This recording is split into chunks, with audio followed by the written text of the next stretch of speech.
हम आपको हिंदुत्व की अवधारणा के बारे में बताएंगे। आखिर ये शब्द पहली बार किसने इस्तेमाल किया, इस शब्द को लेकर विवाद क्यों जुड़े हैं, नेहरू से लेकर मोदी तक हिंदुत्व पर क्या ये लोग सोच रखते हैं। आज इतिहास को टटोल कर ही आप ताजा विवाद को समझ पाएंगे। तो सबसे पहले बात विवाद में केंद्र बिंदु में मौजूद हिंदुत्व की। वो क्या? वो इसलिए हिंदुत्व की बोको हरम और आईएसआई से तुलना क्यों? यहां आपको यह समझना होगा कि विवाद के पीछे है हिंदुत्व की अतार्किक तुलना। सलमान खुर्शीद ने जिस बोको हरम से हिंदुत्व की तुलना की है वो एक कट्टरपंथी आतंकवादी संगठन है। नाइजीरिया में साल 2009 से लेकर अब तक एक रिपोर्ट के अनुसार 3.5 लाख बेगुनाहों का कत्लेआम कर चुका है बोको हरम, और बोको हरम के डर से, खौफ से 30 लाख लोग विस्थापित हो चुके हैं। लाखों लोगों को दूसरे देशों में शरण लेनी पड़ी है। आतंकवादी संगठन बोको हरम नरसंहार और अपनी क्रूरता के लिए जाना जाता है। आज भी बोको हरम को मानवता का सबसे बड़ा दुश्मन माना जाता है, और यही कारण है कि बीजेपी बोको हरम से हिंदुत्व की तुलना पर कांग्रेस पर जमकर प्रहार कर रही है।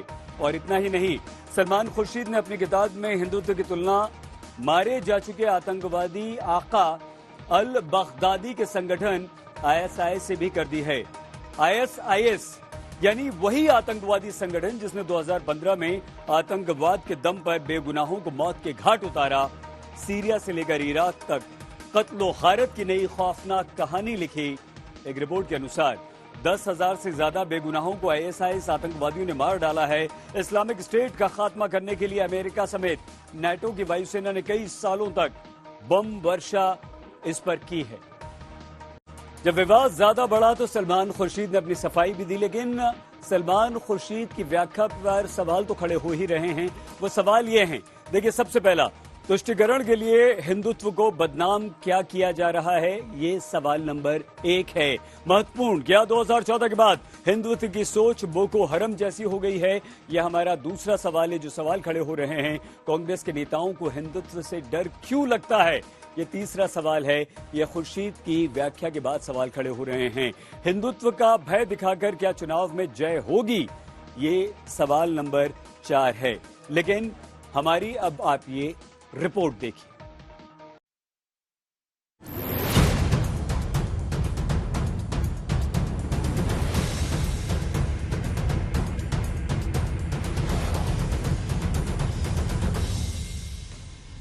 ये तस्वीरें बुधवार की हैं, जब कांग्रेस के वरिष्ठ नेता सलमान खुर्शीद की किताब सनराइज ओवर अयोध्या का विमोचन किया गया। किताब के शीर्षक से आपको अंदाजा लग गया होगा कि ये अयोध्या पर बीते साल आए फैसले पर लिखी गई। आप देख सकते हैं विमोचन के लिए मंच पर सलमान खुर्शीद के साथ चिदम्बरम और दिग्विजय सिंह भी मौजूद थे। खुर्शीद की किताब सनराइज ओवर अयोध्या के एक पन्ने पर ही विवाद नहीं है, बल्कि विमोचन के वक्त उद्बोधन में कही गई बातों पर भी सियासी घमासान छिड़ गया। सबसे पहले खुर्शीद की पुस्तक के उस पन्ने की बात जिसे लेकर तूफान खड़ा हुआ, वो पेज है 113। अध्याय है सैफरन स्काई यानी भगवा आसमान, जिसमें एक जगह खुर्शीद ने लिखा है, सनातन धर्म और शास्त्रीय हिंदुत्व की पहचान साधु संतों से हो रही, जिसे अब हिंदुत्व के एक मजबूत संस्करण से किनारे लगाया जा रहा है। हर तरफ से ये राजनीतिक संस्करण हाल ही के वर्षों में आईएसआईएस और बोको हरम जैसे जिहादी इस्लामी संगठनों जैसा है। सरल शब्दों में समझे तो सलमान खुर्शीद मौजूदा हिंदुत्व की सोच को बोको हरम से भिन्न नहीं देखते। बड़ी बात यह है कि खुर्शीद ने बैठे बिठाए हिंदुत्व की नई व्याख्या में आतंकवाद को जोड़कर बीजेपी को बड़ा मुद्दा दे दिया। लेकिन बात इतनी भर नहीं है। चिदम्बरम ने अयोध्या पर सुप्रीम फैसले पर नई बहस छेड़ी।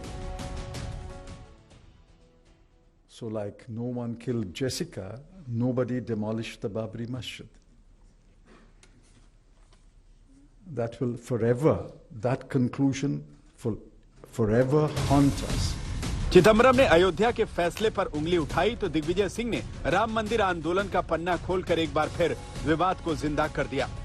वानी जी की रथ यात्रा समाज को जोड़ने वाली यात्रा नहीं थी, तोड़ने वाली यात्रा थी।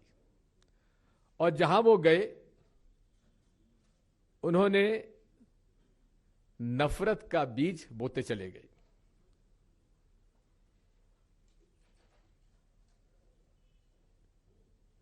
धार्मिक उन्माद विचारधारा का जिन जब तक बोतल में बंद रहता है तब तक शांति रहती है। जिस दिन निकल जाता है उस जिन को वापस बोतल में डालना असंभव है। और ये जिन अडवाणी जी की यात्रा से न केवल निकला, लेकिन उसने पूरे देश में एक माहौल सांप्रदायिक उन्माद का फैलाकर हमारे सामने प्रस्तुत किया। कांग्रेस के वरिष्ठ नेताओं ने हिंदुत्व की व्याख्या की, वही व्याख्या जिसे लेकर बीजेपी कांग्रेस को घेर रही है। ये बहुत गलत बात है, ये शर्म की बात है। बिना हिंदुत्व का भारत नहीं है। हिंदुत्व जितना दिन रहते हैं उतना दिन भारत में सेकुलरिज्म रहता है। हिंदुत्व नहीं है, सेकुलरिज्म नहीं रहते हैं। अब हमारे से अलग हो गए पाकिस्तान में आज सेकुलरिज्म है क्या? जो सेकुलरिज्म आप लोग बताते हैं, उधर इस्लाम के आधार पर राज चलते हैं। भारत में ऐसा नहीं है। भारत में सेकुलरिज्म है। सभी मजहब के लोग भाईचारे के साथ जीते हैं। हिंदुओं मुस्लिमों मिलजुल के रहते हैं। कारण इधर हिंदुत्व है। इसलिए हिंदुत्व को अपमान करना, हिंदुत्व को कम करके दिखाना, हिंदुत्व के नाम पर जो लोगों को गालियां देना, यह बहुत गलत है। मामला सियासी वार पलटवार तक नहीं। खुर्शीद की इस किताब पर दिल्ली में एक वकील विनीत जिंदल ने भी पुलिस में शिकायत दर्ज कराई है। द सेफ्रॉन स्काई के अंदर हिंदू धर्म को परिभाषित करने की कोशिश की है। उन्होंने ये कहने की कोशिश की है कि ISIS और बोको हराम की तरह हिंदू धर्म काम कर रहा है। क्या हिंदू धर्म या हिंदू धर्म को मानने वाले लोग लोगों को मार रहे हैं? इस तरह की बात करना हमारे कॉन्स्टिट्यूशन, हमारे लॉ ऑफ लैंड के खिलाफ है। क्या वो ये कहना चाहते हैं कि बोको हराम और ISIS जो कि एक इस्लामिक जिहादी ग्रुप है, क्या उनकी तरह हिंदू धर्म के लोग भी काम कर रहे हैं? ये बिल्कुल गलत है। किसी भी तरीके से हम इसको एक्सेप्ट नहीं कर सकते।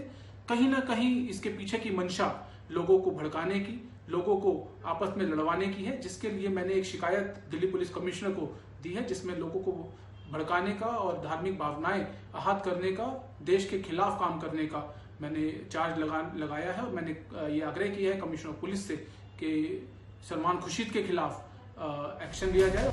हालांकि पूरी कंट्रोवर्सी पर सलमान खुर्शीद बचकर बोल रहे हैं।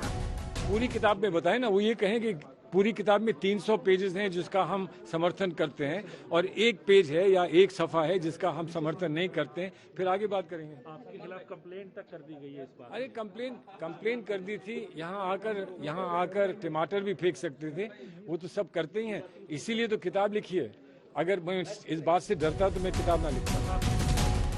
पुस्तक में व्यक्त सलमान खुर्शीद के विचारों से विवाद खड़ा होना था सो हुआ, लेकिन पुस्तक में विवाद के अंश को सिर्फ पब्लिसिटी दिलाने के लिए जोड़ा गया या फिर यह कोई सियासी प्रयोग है? ऐसा प्रयोग जिसे बीजेपी कांग्रेस की तुष्टीकरण की नीति का हिस्सा बता रही है। दिल्ली में सुप्रिया भारद्वाज के साथ आज तक ब्यूरो। आखिर हिंदुत्व को लेकर इतना विवाद क्यों है? हिंदुत्व क्या है? उसकी अवधारणा क्या है? क्या होता है हिंदुत्व?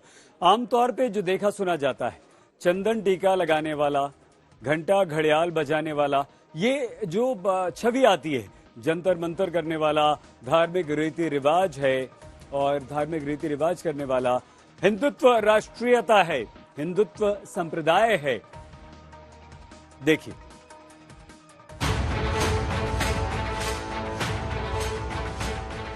आज बीजेपी हिंदुत्व के मुद्दे पर कांग्रेस पर प्रचंड प्रहार कर रही है। कांग्रेस की विचारधारा को हिंदू विरोधी बता रही है। आज जिस हिंदुत्व पर कांग्रेस और बीजेपी में जंग छिड़ी हुई है, उसी शब्द का इतिहास हम आपको बताते हैं। दरअसल इस शब्द का पहली बार साल 1892 में बंगाली साहित्यकार चंद्रनाथ बसु ने अपनी किताब हिंदुत्व में किया था। माना जाता है कि हिंदुत्व शब्द का पहली बार इस्तेमाल चंद्रनाथ बसु ने अपनी किताब में किया। 1892 में लिखी गई पुस्तक हिंदुओं को जागृत करने के उद्देश्य से लिखी गई थी। किताब के द्वारा ब्रिटिश हुकूमत के खिलाफ हिंदुओं को लामबंद करने की कोशिश की गई थी। देश में कुछ बुद्धिजीवी लोगों का एक ऐसा वर्ग है जो हिंदुत्व को पहले से ही धर्मनिरपेक्षता के खिलाफ समझता है। ये साबित करने की कोशिश करता है कि हिंदुत्व जोड़ने वाला नहीं बल्कि तोड़ने वाला विचार है। वजह है हिंदुत्व से जुड़ा सावरकर का नाम। दरअसल हिंदुत्व शब्द को असल पहचान विनायक दामोदर सावरकर ने दिलाई। उन्होंने 1923 में हिंदुत्व पर पुस्तक लिखी थी। सावरकर ने प्रसिद्ध ग्रंथ हिंदुत्व लिखा था। हिंदुत्व की विचारधारा ने ही हिंदू महासभा और राष्ट्रीय स्वयंसेवक संघ को जन्म दिया था। हिंदुत्व किताब में सावरकर ने हिंदू कौन है इसकी व्याख्या की थी। सावरकर के विचारों के मुताबिक जो धर्म हिंदुस्तान के बाहर पैदा हुए वो गैर हिंदू यानी ईसाई, इस्लाम, पारसी, यहूदी आदि हैं। जो धर्म भारत में पैदा हुए वो हिंदू यानी वैदिक, पौराणिक, वैष्णव, शैव, शाक्त, जैन, बौद्ध, सिख, आर्य समाजी और ब्रह्म समाजी आदि। सावरकर के इसी विचार से कई लोग तब भी सहमत नहीं थे और आज भी नहीं है। आज आपको हिंदुत्व के साथ साथ हिंदू के बारे में भी जानना चाहिए। यूं भी हिंदू शब्द तो शुद्ध भौगोलिक ही था। माना जाता है कि सिंध से ही हिंद बना है। प्राचीन फारसी में स को ह बोला जाता था, जैसे सप्ताह को हफ्ता। सिंध का हिंद हो गया, स्थान का स्थान हो गया, हिंद और स्थान मिलकर हिंदुस्तान बन गया। हिंद से ही हिंदू शब्द निकले हैं। बड़ी बात यह है कि हिंदू शब्द वेदों, दर्शन शास्त्रों, उपनिषदों, अरण्यकों, रामायण, महाभारत या गीता में कहीं भी हिंदू शब्द का इस्तेमाल नहीं मिलता है। माना जाता है कि हिंदू विदेशियों ने किया था। हिंदू और हिंदुत्व की व्याख्या राजनीतिक पार्टियां अपने हिसाब से करती आई हैं। ये विवाद आज से नहीं बल्कि आजादी के पहले से चला आ रहा है। अगर धर्म का चश्मा उतार कर देखें तो हिंदुत्व या फिर हिंदू ऐसे शब्द हैं जो भारतीय राजनीति में नेताओं को राज कराते आए हैं। कभी हिंदुत्व का भय दिखाकर तो कभी हिंदुत्व की जय बोलकर। आज तक ब्यूरो। हिंदुत्व पर आरएसएस और नरेंद्र मोदी क्या सोचते हैं हम आगे आपको बताएंगे, लेकिन उससे पहले समझना जरूरी है कि जवाहरलाल नेहरू और कांग्रेस के नेताओं में हिंदू या हिंदुत्व को लेकर क्या अलग अलग विचार हैं। मेरी कहानी जो जवाहरलाल नेहरू की आत्मकथा है उसमें लिखते हैं कि मैं समझता हूं कि हिंदू जाति में तरह तरह के और अक्सर परस्पर विरोधी प्रमाण और रिवाज पाए जाते हैं। इस संबंध में यहां तक कहा जाता है कि हिंदू धर्म को साधारण अर्थ में मजहब नहीं कह सकते, फिर भी कितनी गजब की दृढ़ता उसमें है, अपने आप को जिंदा रखने की कितनी जबरदस्त ताकत, ये जवाहरलाल नेहरू लिखते हैं।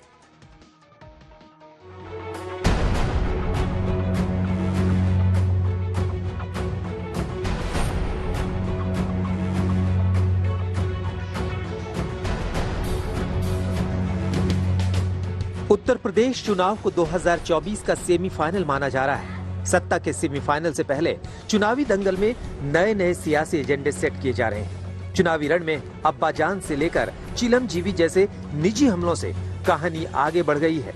अब शब्द बदल गए हैं। पहले चुनावी बोतल से जिन्ना का जिन निकला और अब हिंदुत्व वाला नया बवंडर।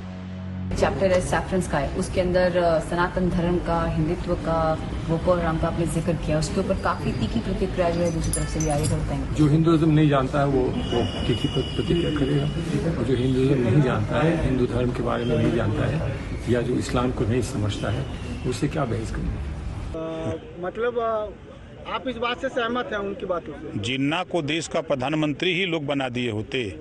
इस बात को आडवाणी जी के विचार को पढ़िए, अटल जी के विचार को पढ़िए, जो समदेश के शुभचिंतक है उनके विचार को पढ़िए। वो क्यों उनकी तारीफ करते थे? वो लोग उनकी तारीफ क्यों करते थे? बयान की टाइमिंग को लेकर सवाल है। ये बयान सिर्फ संयोग है या प्रयोग? राजनीतिक विश्लेषक मानते हैं कि चाहे जिन्ना का जिन्न हो या फिर हिंदुत्व पर चोट हो, दोनों मामलों में नफा बीजेपी का होगा और नुकसान चुनाव में ऐसे मुद्दों को उछालने वालों को होगा। ये ऐसे समय पर किताब आई है कि जब आने वाले समय में 5 राज्यों के विधानसभा चुनाव हैं और उसमें भी खास करके जिसे हम हिंदू हार्टलैंड कहते हैं उत्तर प्रदेश, उसके चुनाव हैं। तो संभव है कि इस किताब को लेकर के जो बहस होने जा रही है उसका पॉलिटिकली इस्तेमाल बीजेपी करे। जिन्ना पर अखिलेश यादव के बयान को बीजेपी ने तुष्टीकरण बताया था, तो अब एक बार फिर हिंदुत्व की बोको हराम से तुलना को कांग्रेस का तुष्टीकरण बता रही है। कांग्रेस यूपी में कहीं न जमीन पर है, डिस्कनेक्टेड है पब्लिक से, और न देश में अब धीरे धीरे परिलक्षित दूर होती जा रही है। तो यह उनकी अपनी बौखलाहट, यह उनका विषय है। मोदी जी की उनके सर्वव्यापक कार्यों योगदान से देश की स्वीकार्यता है, इसे वो स्वीकार करें, यही मेरी सलाह है। तो क्या यूपी चुनाव में ध्रुवीकरण का खेल शुरू हो गया है? क्या इस बार यूपी का चुनावी दंगल सिर्फ और सिर्फ धर्म पर लड़ा जाएगा ये बड़ा सवाल है। आज तक ब्यूरो। हिंदुत्व को लेकर राजनीतिक रण में क्या क्या कहा जाता रहा है, आइए आपको सुनवाते हैं नरेंद्र मोदी ने हिंदू की व्याख्या क्या की है। हजारों साल पुरानी ये संस्कृति है, ये परंपरा है। ऋषियों मुनियों के तपस्या से निकला हुआ ये ज्ञान का भंडार है। हर युग में हर कसौटी से खरा उतरा हुआ ये हिंदुत्व एक विपुल विरासत है और ये हिंदुत्व, ये हिंदू का ज्ञान इतना अगाध है, इतना अगाध है, इतना विशाल है, इतना चिर पुरातन है, इतना चिरंजीव है, ये इतना हिमालय से भी ऊंचा है, समंदर से भी गहरा है। ऋषि मुनियों ने भी कभी दावा नहीं किया कि उनको हिंदू और हिंदुत्व का पूरा ज्ञान है। हिंदुत्व पर नेहरू के क्या विचार है वो हमने आपको दिखाया, नरेंद्र मोदी क्या कहते हैं वो हमने आपको बता दिया। लेकिन कांग्रेस के नेता हिंदुत्व को लेकर ऐसे बयान देते रहते हैं जिससे वो बैकफुट पर आती है, बीजेपी को फायदा होता है। जैसे यहां पर पी चिदम्बरम, ये 25 अगस्त 2010 की बात है, पिछले कई बॉम्ब धमाकों में भगवा आतंकवाद का हाथ, ये भगवा आतंकवाद शब्द का प्रचलन शुरू हुआ, इस्तेमाल शुरू हुआ, मुश्किल हुई। सुशील कुमार शिंदे 22 जनवरी 2013 को एक बयान देते हैं कि ये भगवा आतंकवाद है जिसके बारे में मैंने बात की है। तो ये वो कांग्रेस के वरिष्ठ बड़े नेता हैं। यहाँ दिग्विजय सिंह जो लगातार विवादों में भी रहते हैं, आतंकवाद हिंदुओं और मुसलमानों के बीच कट्टरपंथियों से पैदा होता है। जब दिग्विजय सिंह इस तरह का बयान देते हैं तो उसका फायदा उठाने की बीजेपी कोशिश करती है। राहुल गांधी, कट्टरपंथी हिंदू समूहों की अधिकता बड़ा खतरा सिद्ध हो सकती है। शशि थरूर, आप हिंदू हैं या हिंदुत्ववादी, एक सवाल उठा देते हैं, ट्वीट कर देते हैं और ये भी पिछले साल का है। हरियाणा के एक अखाड़े में जो हुआ उसने तमाम पहलवानों को हिलाकर रख दिया। कुश्ती के कोच ने एक महिला पहलवान को कोचिंग देते देते ही गोलियों से भून डाला। हर कोई हैरान है आखिर एक कोच ने ऐसा क्यों किया। वो कोच था फिर या कोई खलनायक। इस कोच ने न सिर्फ 20 साल की पहलवान निशा दहिया की जान ले ली बल्कि उसके भाई को भी मौत दे दी। सुशील कुमार कुश्ती एकेडमी के इस कलंक की चर्चा अब हरियाणा से लेकर पूरे देश में।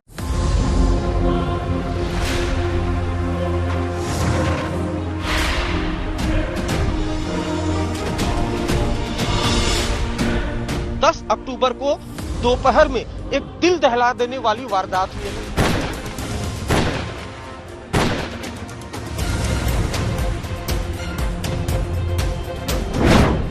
एक अखाड़े में हत्याकांड से कैसे हिल गया हरियाणा। निशा दहिया की इसी जगह पर आप देख पा रहे हैं, इस एकेडमी में इसी जगह पर गोली मारकर हत्या कर दी। महिला पहलवान को उसी के कोच ने क्यों मार दी गोली।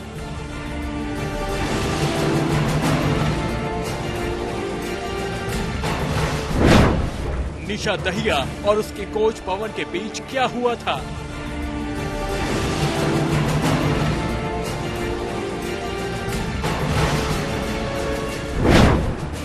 निशा दहिया के साथ उसके भाई को भी कोच ने क्यों मार डाला।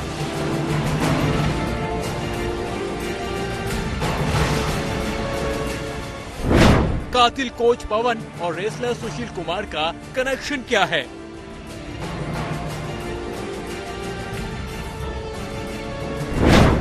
हत्याकांड के बाद गांव वालों ने सुशील एकेडमी क्यों फूंक डाली। सुशील कुमार कुश्ती एकेडमी, जी हां, इस एकेडमी में भी कुश्ती के वर्ल्ड चैंपियन सुशील कुमार का नाम जुड़ा है। वही सुशील कुमार जो एक उभरता हुआ पहलवान था, हत्या के आरोप में तिहाड़ जेल में बंद है। सच तो यह है कि सुशील के नाम से चल रही इस कुश्ती एकेडमी का कोच सुशील कुमार का चेला कहा जाता है। इसका नाम है पवन। सुशील जेल में है और बाहर पवन ने अखाड़े में खूब गोलियां बरसा दी। कुश्ती एकेडमी का ये वो कलंक है जिसने एक कोच ने अपने ही अखाड़े की महिला पहलवान निशा और उसके भाई की हत्या कर दी।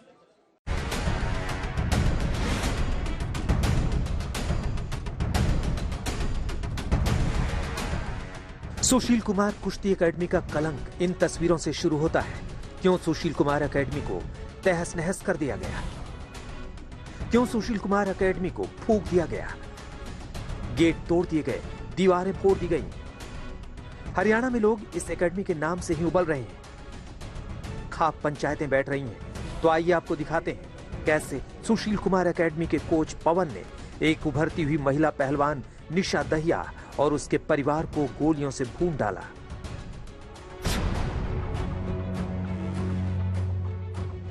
सोनीपत की रहने वाली 20 साल की जूनियर रेसलर निशा दहिया रोज की तरह 10 अक्टूबर की दोपहर को भी प्रैक्टिस के लिए अपने एकेडमी में पहुंची थी। तभी कोई 1 बज रहे थे, लेकिन कुछ ही देर बाद घर वालों को उसके कोच पवन का फोन आ गया। पवन ने निशा की मां धनपति को फोन पर बताया कि उन्होंने निशा को चैंपियन बना दिया है, वो उसे आकर अपने साथ घर ले जाएं। निशा के पिता सीआरपीएफ में इंस्पेक्टर हैं, जबकि निशा यहां अपनी मां और भाई के साथ रहती थी। कोच की कॉल आने के बाद धनपति उलझन में पड़ गई। किसी अनहोनी की आशंका से वो आनंद फानन में अपने 18 साल के बेटे सूरज के साथ निशा की एकेडमी के लिए निकल गई। दोनों बाइक पर थे, लेकिन अभी दोनों एकेडमी के गेट पर पहुंचे ही थे कि उन्होंने अपने सामने एक भयानक मंजर देखा। एकेडमी की मेन गेट के पास निशा बदहवास भाग रही थी और कोच पवन, उसकी बीवी और उसके 2-3 साथी उसका पीछा कर रहे थे। निशा की मां और भाई को पूरा माजरा समझ में आता। तब तक पवन ने अचानक ही गन निकाल ली और सीधे निशा पर गोलियों की बौछार कर दी। निशा औंधे मुंह जमीन पर गिर गई। निशा की हालत देख उसकी मां धनपति और भाई सूरज तो जैसे सन्न रह गए।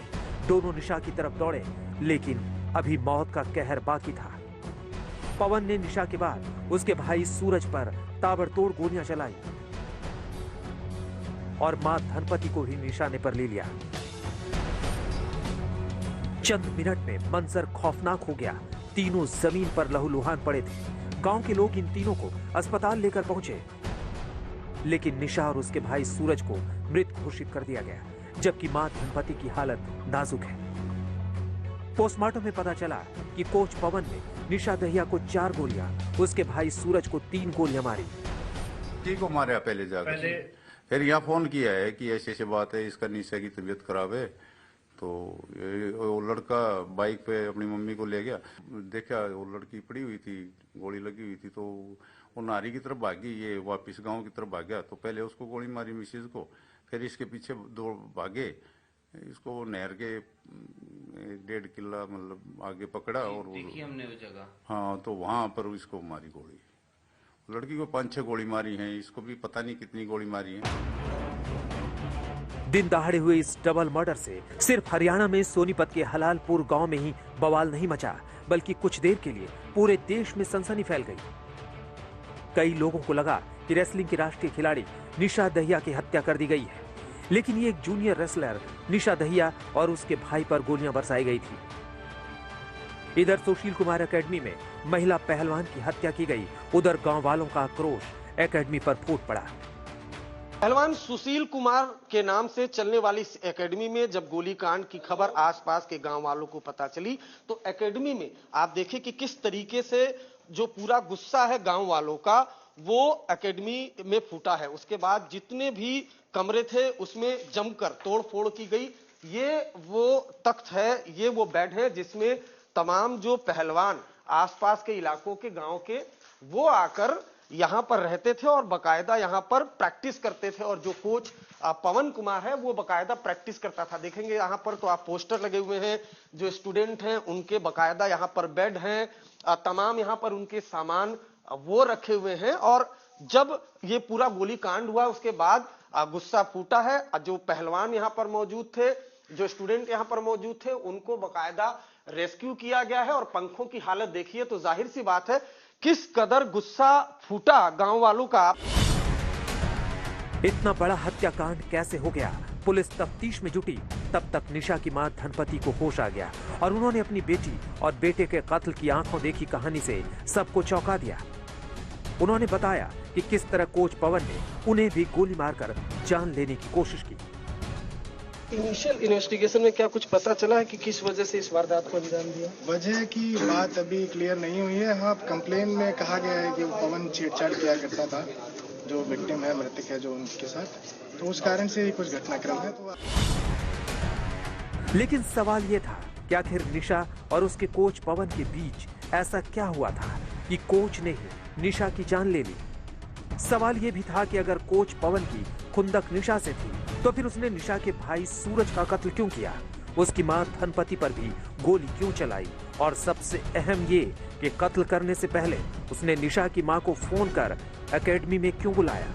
रोहतक से सुरेंद्र सिंह और सोनीपत से पवन राठी के साथ अरविंद ओझा, आज तक।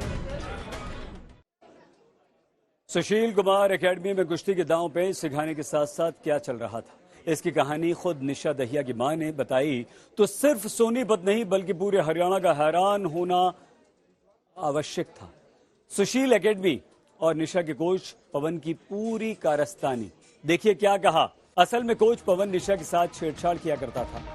उसने निशा को अपने झांसे में ले रखा था और उसे बड़ा स्टार बनाने का वादा करता था, सपना दिखाता था। उसने निशा और उसके घरवालों से करीब 3.5 लाख रुपए ऐंठे थे। इसके अलावा भी पैसे दिए थे पिता ने।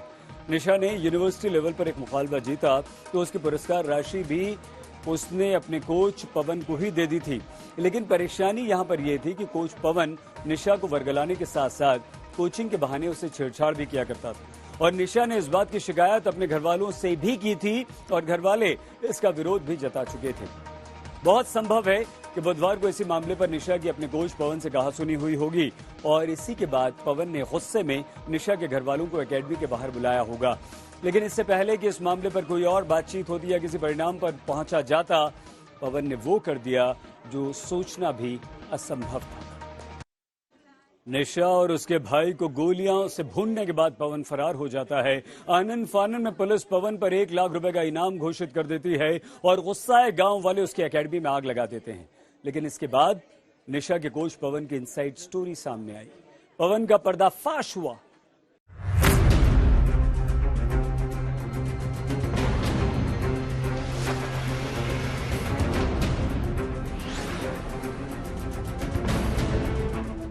कुश्ती के world champion Sushil Kumar Tihar jail में है और उसके नाम से कुश्ती की एकेडमी चलाने वाला सुशील कुमार का दोस्त पवन अपने अखाड़े की उभरती हुई महिला पहलवान की हत्या करके फरार है।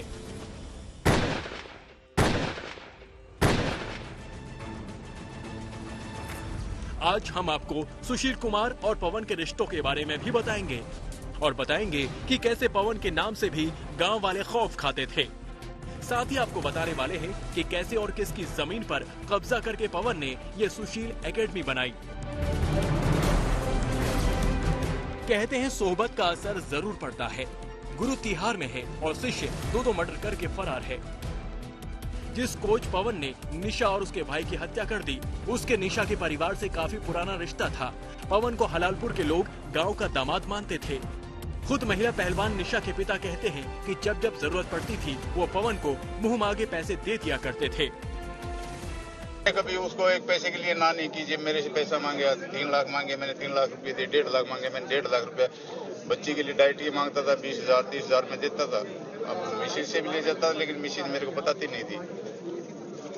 वो जो उसमें मेडल जीता था इसमें ऑल इंडिया यूनिवर्सिटी में, वो भी मैंने 50,000 रुपये उसी को दे दिए थे। उसका जो भी आदर सम्मान हुआ था वो मैंने पैसे उनसे 1 पैसा नहीं लिया था, वो भी उसी को दे दिए थे। निशा के पिता की माने तो पवन ने निशा दहिया का ऐसा ब्रेन वॉश कर दिया था। वो उसे वर्ल्ड चैंपियन बनाने के सपने दिखाता था और इसी बहाने से उससे पैसे भी ऐंठता था। तो सब्जबाग दिखाता रहा कि वर्ल्ड पे ले जाऊंगा, ये ले जाऊंगा, और ऐसे ऐसे सब्जबाग दिखाकर किसका एकदम ब्रेन वॉश कर दिया। वो मेरी बात भी नहीं मानती थी।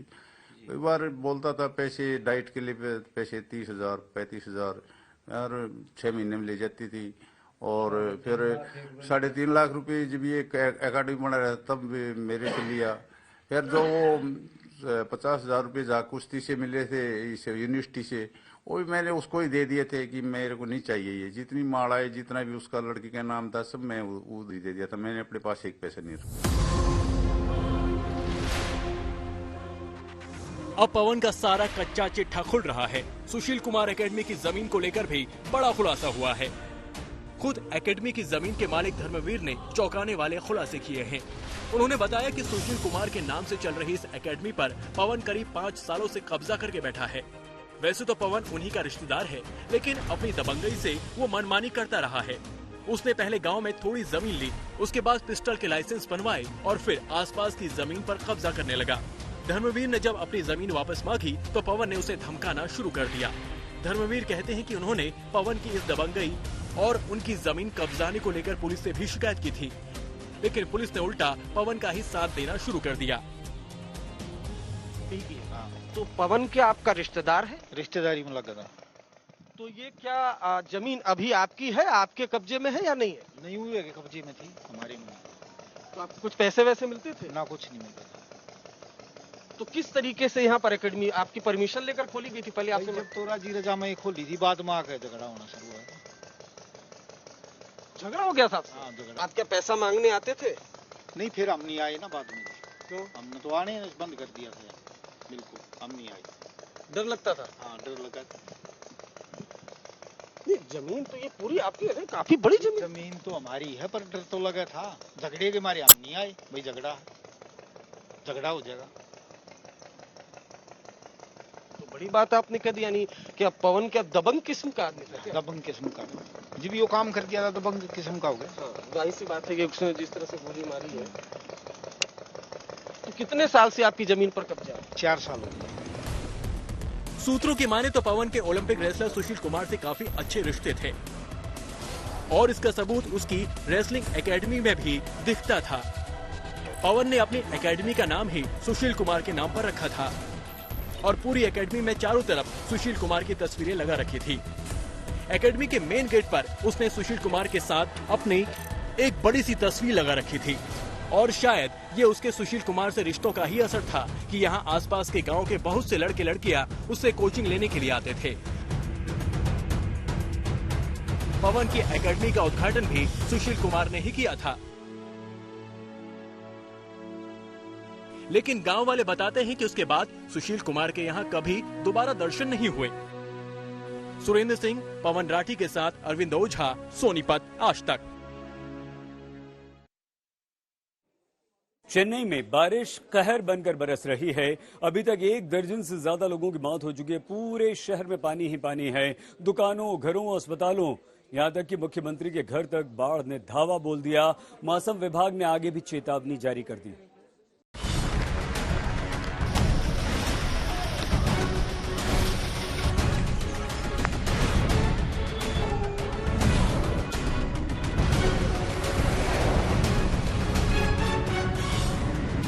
तमिलनाडु की राजधानी चेन्नई में बारिश कहर बरपा रही है।